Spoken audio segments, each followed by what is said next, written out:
welcome back to another video. How are you guys doing? It's been so long since I filmed a video and uploaded one. So today I'm gonna give a wrap up of all the books I have read so far in this year. So it is my recent reads, whatever I have read so far, and I'm quite excited. There are few disappointing reads, few amazing reads, and few hidden gems. So I'm quite excited to review and let you guys know what my opinion were about the books I have read. So before we get into the video, I hope you're having an amazing day, and if you're not, I hope this video gives you a better day and more positive vibes and everything that you need to make your day better. Also, let me remind you, if you're new to my channel, I make a lot of bookish videos and I try to be consistent on my channel. So make sure to subscribe, like if you like the video, and comment down anything you feel like, just to show a bit support to me and the video. So let's jump into the video. So I started this year by reading one of the things that I adore, that is manga. I read the first 3 volumes of Overlord. Well, this was a very different kind of manga. I was so confused throughout what is going on, and actually it was our manga pick for the month of January for the host club, which I'm a part of, and it happened on Steph's channel, Coffee Over Apple. I'll link that video down. You can go check out our live show. And to be honest, I quite didn't like it. All I gave was 3 stars to all the 3 volumes because I was so confused and didn't understand at all what was going on, and so clueless throughout it. Yet again, I read a manga which was volume 1 of Planetees, and this was again another pick for our monthly manga club. So this one was different. It was sci-fi and better than Overlord, but it was not quite exactly like that.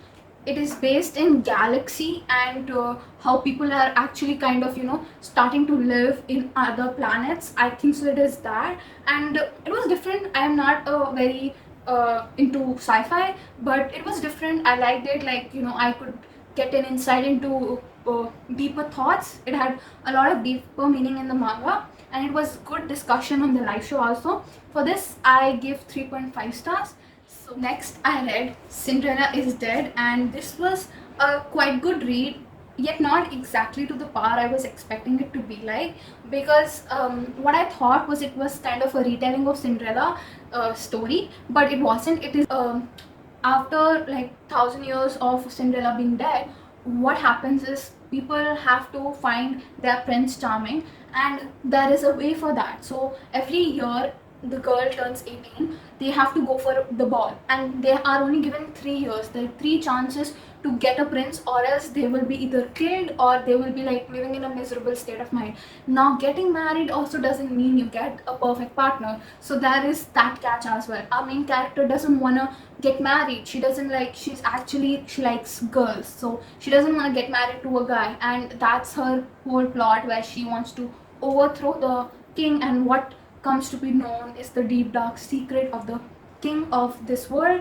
which was very interesting, and I quite liked it. It gave a lot of emotions to me, because they were showing how male is dominating in this world, and how males are the one who have to be in the power, which was very frustrating. I enjoyed how things were depicted in this, and I definitely gave it 4.5 stars.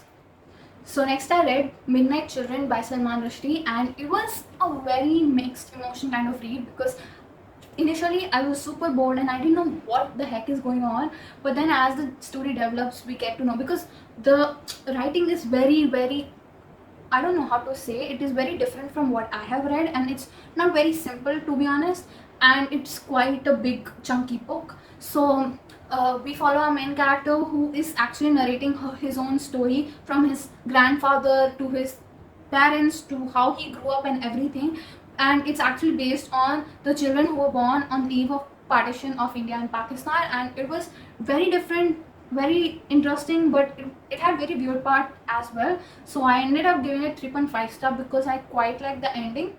Next I read volume 1, 2 and 3 of Nozaki Cool, and this one had humor at random points, you couldn't expect, and it came at you.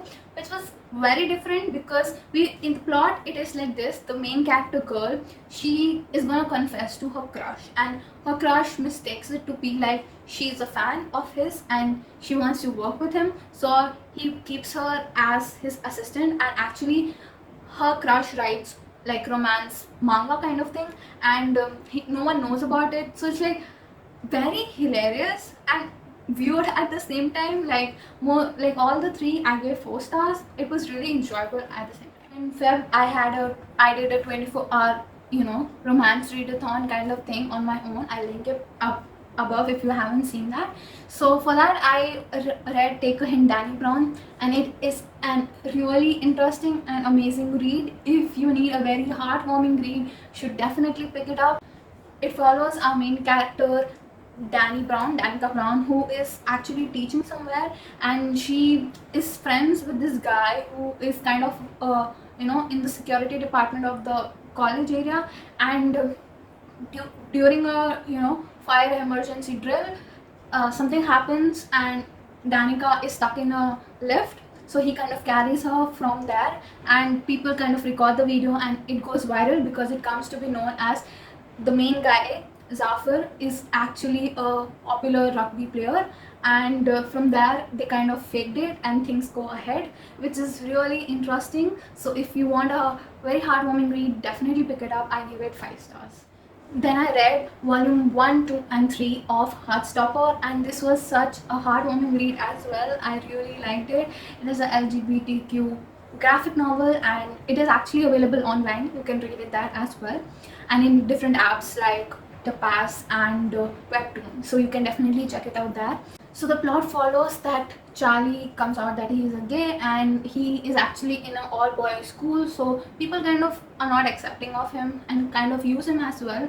So what happens is he is being used by one guy and he's being very abusive towards him. So the other main character Nick comes and saves him, and from there Nick and Charlie's relationship goes ahead, and Nick kind of comes in terms with his own sexuality, which is really nice and to read. It's really good. So all 3 of them got 5 stars from me because the description, like drawings, are very cute as well.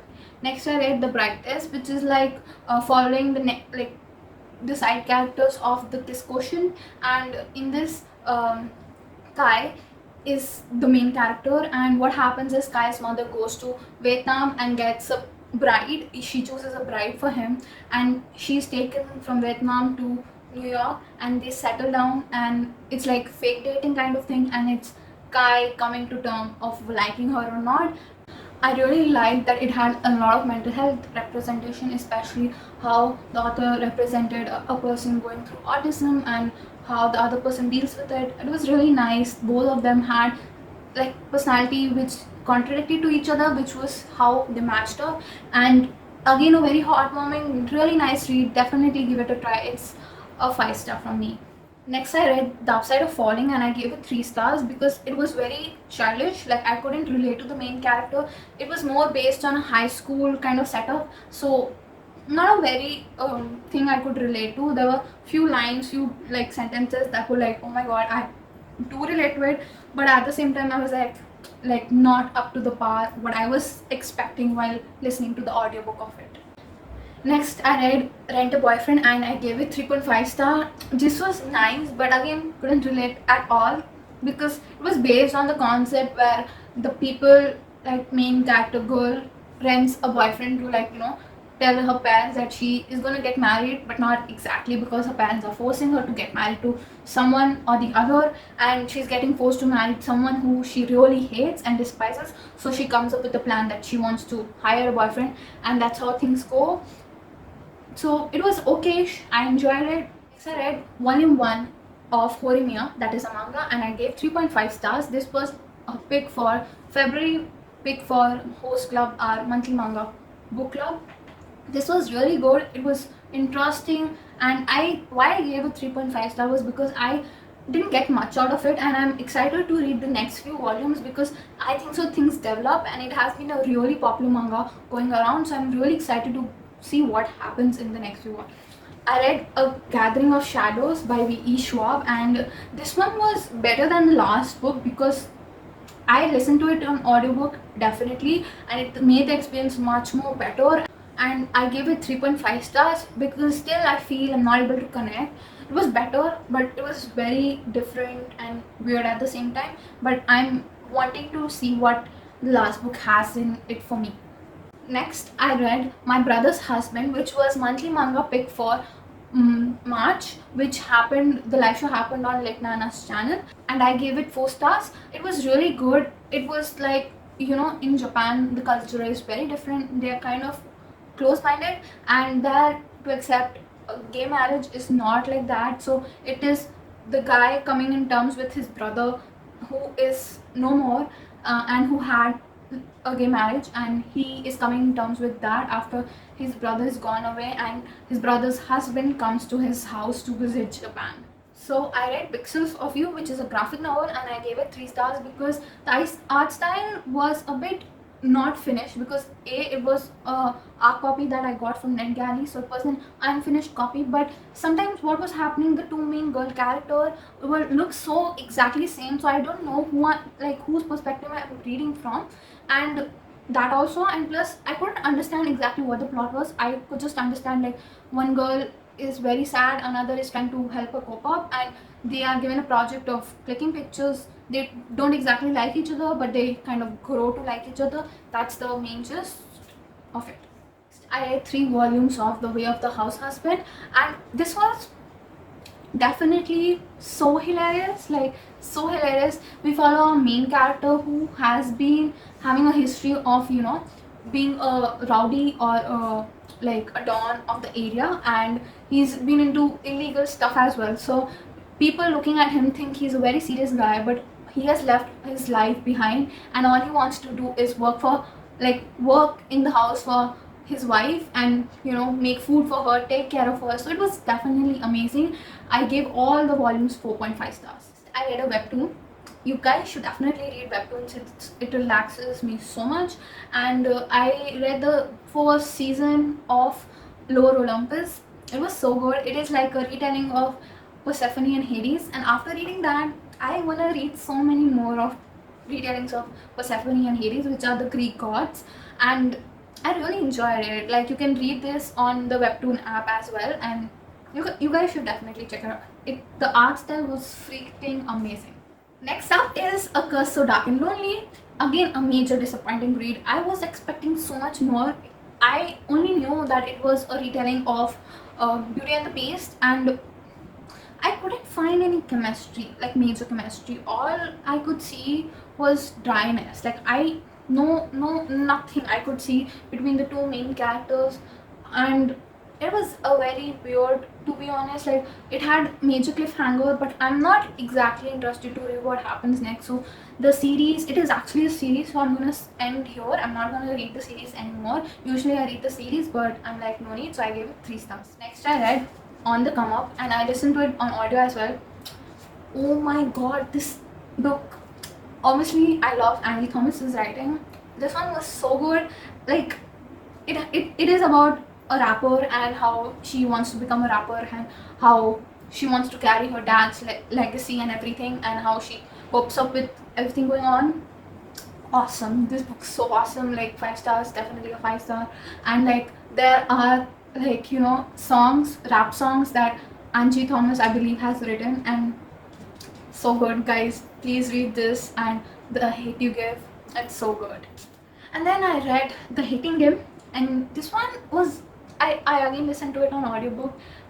I really liked it, gave it 5 stars. But I have read so many controversial thoughts, like when I was reading reviews on Goodreads, and people said it is cringy and everything. Well, for a first timer, it is really good. I don't know how I'll feel if I read it, listen to it second time, but I really liked it and I really enjoyed it. It was a enemies to lover office kind of romance, and I really enjoyed it. If you guys do feel like reading an office romance, do pick this one up. So guys, I finally completed one of my, I can say this, all-time favorite manga series, which is a hidden gem. guys, definitely read this one. It is The Devil's Line. I read volume 7, 8, 9, 10, 11, 12, 13, 14. All these volumes in the period of these 3 months, and it has been an amazing experience. The rating changes, but it is like varies from 4 or 3.5 to 5 star. Usually all the volume gave me 5-star vibes. Only few which didn't have much in it, I gave it like 3.5 or 4.5 stars. But guys, if you are not into mangas also, or if you are, please read it. But I will warn you, it has few 18 plus pictures, so be wary of that. And I really enjoyed it. Phew, that's so much. I It took so much out of me to like tell you guys how much I felt, because there was so much emotion while making this. So I hope you guys enjoyed whatever I spoke, and if you have read any, or if you're planning to read any out of it, please let me know how you felt, or you're excited or whatever. Do let me know. I really love all the comments you guys give on my videos, and I would love if you do still. So thank you guys for watching. I'll see you in my next. Until then, bye bye, ciao, and sayonara.